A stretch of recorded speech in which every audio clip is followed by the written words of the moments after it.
কৃষ্ণনগরের অভিশাপ, রাজবাড়ির গোপন কক্ষ। সময়কাল বাংলা ১৩৫০ সাল, শারদীয়ার কিছুদিন আগে। নদিয়ার সদর শহর কৃষ্ণনগর এককালে যা ছিল মহারাজা কৃষ্ণচন্দ্র রায়ের রাজত্ব আর বিদ্যা সংস্কৃতির প্রাণকেন্দ্র। সেই শহরের এক প্রান্তে দাঁড়িয়ে আছে নদিয়া রাজবাড়ির ভগ্নপ্রায় কাঠামো।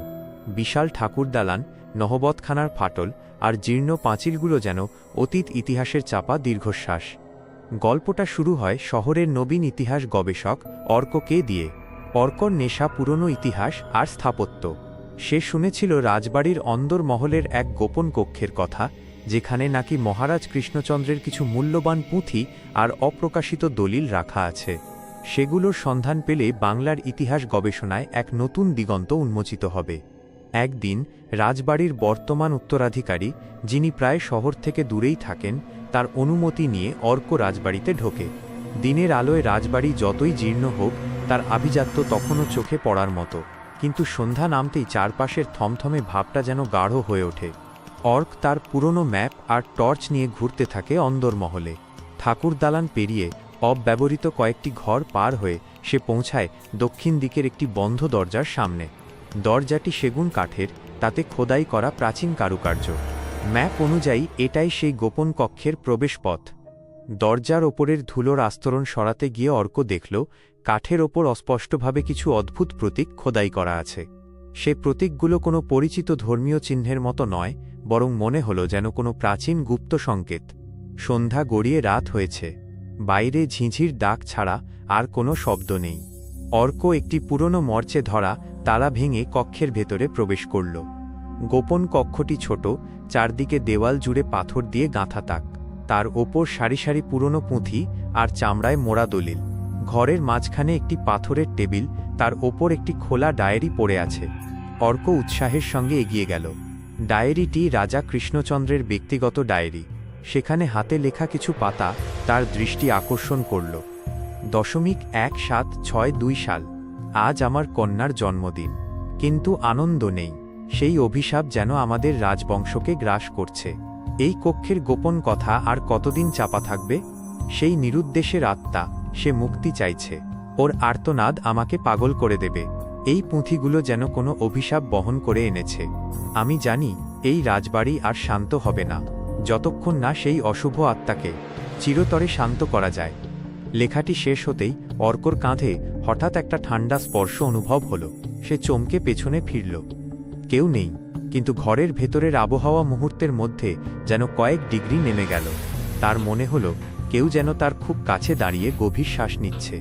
অর্ক দ্রুত টর্চের আলো ফেলে দেখল কোনো মানুষ নেই, কিন্তু মেঝের পুরনো পাথরের ওপর একটি ছোট মেয়ের ভেজা পায়ের ছাপ। ছাপগুলো যেন সদ্য কেউ হেঁটে গেছে। আতঙ্কে অর্কর হাত কাঁপতে শুরু করে। সে ডায়েরি থেকে চোখ ফেরাতে পারে না। তখনই সে শুনতে পেল খুব ফিসফিস করে কেউ যেন গাইছে, আয় ঘুম যায়, ঘুম দত্তপাড়া দিয়ে ... রাজবাড়ির অভিশাপ লেগেছে আমার গায়ে। স্বরটি খুব করুণ, যেন কোনো ছোট মেয়ে কাঁদছে। গানটা থেমে যেতেই অর্কর ঠিক মাথার ওপরের ছাদ থেকে টুপটুপ করে জল পড়ার শব্দ হলো। অথচ এটা কোনো ছাদ ফাটা জলের শব্দ নয়, বরং মনে হলো যেন রক্ত টপটপ করে পড়ছে। অর্ক টর্চের আলো ওপরে ধরল। ছাদ থেকে ঝুলছে পুরনো একটা দড়ি, আর ঠিক তার নিচে সিলিংয়ের পঙ্খের কারুকার্যে রক্তিম ছোপ। দড়িটা নড়ছে, যেন কিছুক্ষণ আগেই কেউ ওটা ধরে ঝুলেছিল। এইবার অর্ক বুঝতে পারল। কথিত আছে মহারাজ কৃষ্ণচন্দ্রের একমাত্র কন্যা কোনো এক অজানা কারণে এই গোপন কক্ষেই আত্মহত্যা করেছিলেন। সেই মেয়ের আত্মা আজও মুক্তি পায়নি। ডায়েরিতে রাজা যে নিরুদ্দেশের আত্মার কথা লিখেছিলেন, সে আর কেউ নয়, স্বয়ং রাজকন্যা। অর্ক দ্রুত টেবিলের ওপরের কাগজপত্র দেখতে শুরু করল। একটি পুঁথিতে অদ্ভুত অক্ষরে কিছু মন্ত্র লেখা। সে বুঝতে পারল রাজকন্যাকে শান্ত করার জন্য হয়তো কোনো প্রাচীন তন্ত্রসাধনার ব্যবস্থা করা হয়েছিল, যা সফল হয়নি। হঠাৎ কক্ষের দরজাটা সশব্দে বন্ধ হয়ে গেল। অর্ক দৌড়ে গিয়ে ধাক্কা মারল, কিন্তু বাইরে থেকে যেন কেউ চেপে ধরে আছে। আবার সেই করুণ সুর, আমায় একা ছেড়ে দিও না। এবার সুরটা ঘরের ভেতরে অর্কর একদম কাছ থেকে আসছে। অর্কর পিঠের চামড়া শিরশির করে উঠল।